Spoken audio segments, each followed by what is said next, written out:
this is part 2 on that co-opting conversation.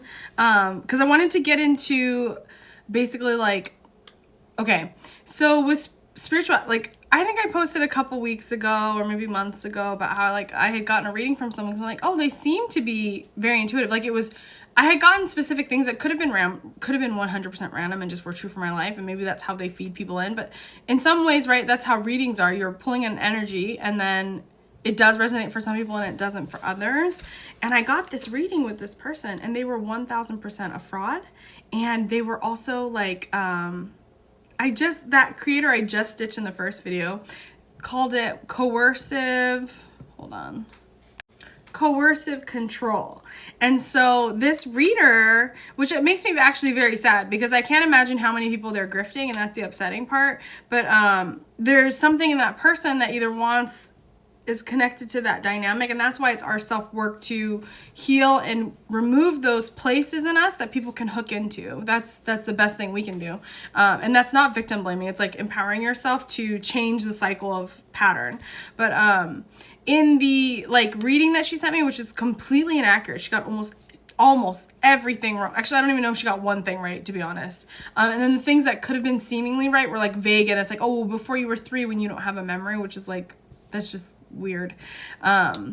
It was very much this like, oh, but I'll save you and I know and you're special. It was very much this weird like abusive pattern. And I was like, this person does this, and they deliver their readings in a format that disappears, that you can't hold on to, which I think is really weird.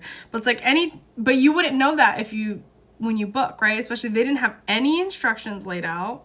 And I just like bought it because I was like, oh, this is curious. It wasn't too expensive, but it wasn't like cheap. And I didn't try to get my money back. That wasn't even the point, but it was like this exercise because it's like a thing I think about.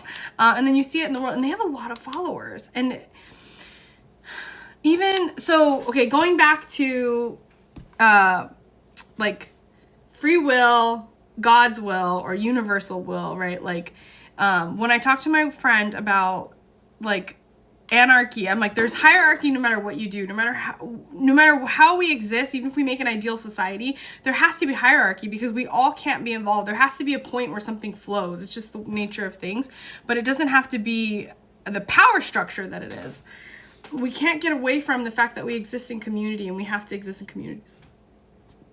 We're not an island. We don't exist on our own. So you have to accept that and then decide what is a healthy or best version, or what that should look like. And that often starts by noticing what doesn't work for you. A lot of times we figure out what we do want by first being like zinged by what we don't want. And then the more work you do on yourself, the more you can start to just look for what you want without having to experience that negative feedback or that contrast. But there's a lot of things like, right, like, when I'm receiving, there is some sense of trust, and I don't always trust what I'm getting. I do question it all the time. Even with all the confirmation I get, I haven't had a reading yet that someone's come back to me and be like, this is totally off base. And I actually invite people to, because again, I'm not here doing this for XYZ reason. I have these gifts. If I try to avoid them, there are things that I notice that happen. And that's where you get into like deeper esoteric where, see, I don't know, this is 10 minutes is not enough, right? But I'll try, but I feel like it's gonna backfire, but or maybe not. There's what causes desires? Why do we have desires at all in the first place, right? Like, where does that come from? There's things beyond us that we don't understand, we can't control. And if you are being guided towards something, just because you're being guided to something doesn't mean you shouldn't have discernment about it. It's not like, oh, I see this and I'm going to go. Because there also is like that thing where reality will reflect you. There's times where you're looking for something and so you'll see it and find it. There's times where you're not looking for something and it's being repeatedly shown to you, right? Either way, it's in your reality. And what I'm saying about being grounded is like, I have a choice to make. Do I consent to this? Is this how I want to live? Is this what I want my reality to look like and to reflect? And that's like stepping into empowerment and deciding to like take control of the elements. Not control, like take control, but like, you know, to steer the ship of your life. But again, like all of these things I'm even saying could be used out of context or in a way that can manipulate people. And that's what always makes me so wary about like group dynamics or organize anything. But the nature of like doing work in any way that you're giving to society, you're participating, or you're trying to be of service, there's going to be that sort of building. And it's like, how do we keep evolving so that we avoid those traps or fall prey to the lesser self or ego or whatever it is. But wait, I scribbled a note right off. Paradox. Okay, so what do I believe in? What do I want to believe in? And why? So even if the universe is guiding me in a direction, right? Because there's so many things we don't have control over that we experience. And if I could choose to delusionally misinterpret everything I'm seeing, right? But that's the whole thing about self-work, shadow work, healing, is that you are honest with yourself. You are looking clearly. Even the things I receive spiritually, sometimes I go, is there something in me that would want to receive this? Like, I do those checks on myself all the time. And then what do I want to believe? Do I want to believe this is true? Do I not want to believe this is true? Why might that be? If I do want it to be true, why? If I don't want it to be true, why? Now, all that aside, what might be true if I take everything out? Like, I do this rigorous thing with myself. But, and then it's like, well, if I'm looking at it now with clear eyes, like, oh, well, okay, whether or not I want it to be true, it's happening. Do I want it to continue to happen? Is there anything I can do to get it to stop happening? Do I want it to stop happening? Can I refocus myself? And then if it is going to happen, right? Because there's sometimes where I have premonitions about things and I try to think that I could avoid them. And most of the time, like, there are timelines where you can shift things, but most of the time things do happen. So then I have to decide, okay, well, knowing what I know, with my spiritual awareness, I don't have to accept the spiritual thing and be like, it's absolutely going to happen this way. Even though a lot of times it does happen the way I see it. I get to decide, okay, if it does happen this way, it's almost like precognition. Like, okay, well, fine. If that is going to happen, how might I feel? How might I respond? And it gives me more time to process prior to it happening. In some cases that could not, like what I'm saying, you might be doing that and it's a fear trauma response. There's sometimes where, like, and that's doing the self-work to learn, is this my fear or is this my intuition? Because they sound and feel differently, but you have to learn how to hear them. So then if that is the case, right, is this my fear? Wait, I think this might be my fear. Let me go back and check.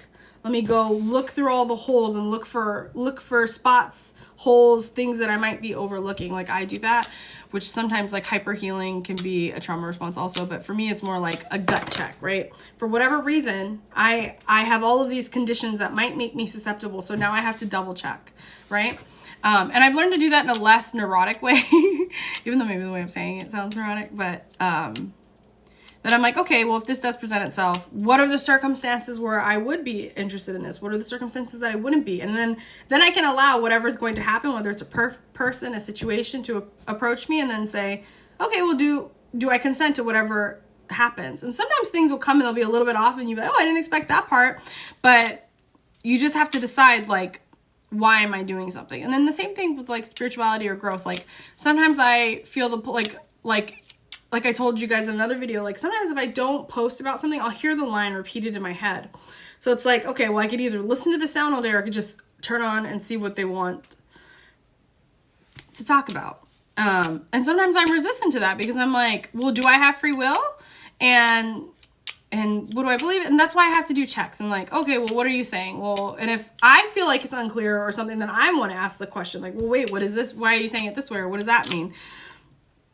So I think there'll never be a point where you don't have to use your discernment in spiritual spaces, again, because it's operating in unseen until you develop your own intuition enough. And even sometimes that, right, like, my intuition will be saying something and then I add myself in and add additional things that weren't there. And then when it unfolds in hindsight, I'm like, oh, I can see that now. And I see where I added myself in. So it's like learning how to try not to do that, not to write the story beforehand. But if this is the information I'm getting, then based on that, what can I do about it?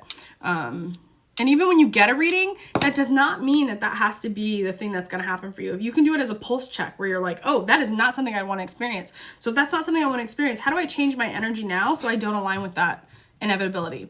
There are some things where it's like we're earmarked for some stuff where we can't, but it's like, again, then, okay, well, how do I best navigate this? And then when you're always doing a check-in with yourself, then it's harder for people to co-opt you because you're like, wait, do I need this? Do I want this? Does this matter to me? Is it relevant? Could it help me? Could it hurt me? Like, you're now taking that ownership on, if that makes sense.